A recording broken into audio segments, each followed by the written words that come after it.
Softroll distributorship. One of the benefits to the bowlers that came from communications through the MMSCL website was that the door was open for product imports into the United States. Emails from Canada's John Honeyford led to a further friendship and meeting with Canadians Greg Peteraitis and Mike Wood.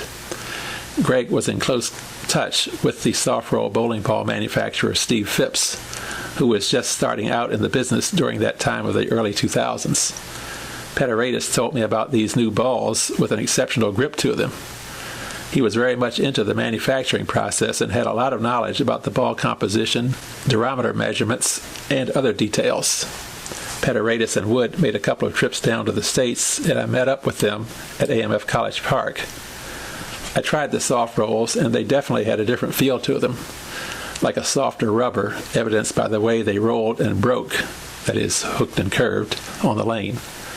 Greg asked if I would be interested in being the U.S. distributor for the Softrolls, a request in which I was honored to accept. I presumed that Phipps Bowling compensated Greg with a nominal profit on each set that he could sell, which was perfectly acceptable to me. Getting the balls approved. I informed the National Duckpin Bowling Congress that a new line of bowling balls was coming from Phipps Bowling in Canada, and in reply, they requested that I bring them one of the balls to be examined. I subsequently brought one of the first two balls that I purchased from Greg to the national office.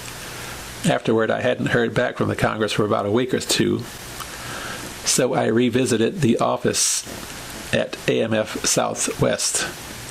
As it turned out, the ball I gave them ended up getting cut in half, which was a little unexpected, but not too surprising. However, nothing was found to be any different than a normal bowling ball, just solid all the way through, so the Softrolls were, from that point on, officially approved by the NDBC. Getting the word out.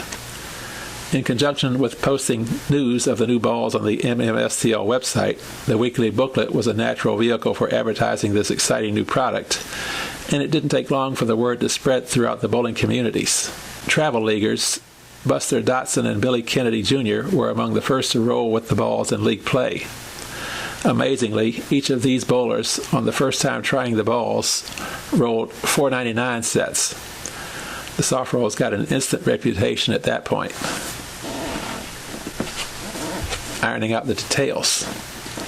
One of the areas that needed improvement in the early variations of the Softrolls was that the balls would sometimes have a tough time making it up the ball rack, especially on the left lane of a pair of lanes.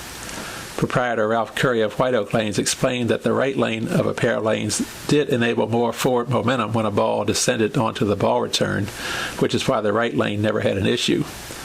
This shortcoming of the Softroll ball was reported back to the manufacturer, and after the third generation release of Softrolls, the issue was greatly improved. Following through. The Softroll distributorship through the MMSCL was never intended to be a money-making venture, but rather just there to provide a service to bowlers in and outside of the local area.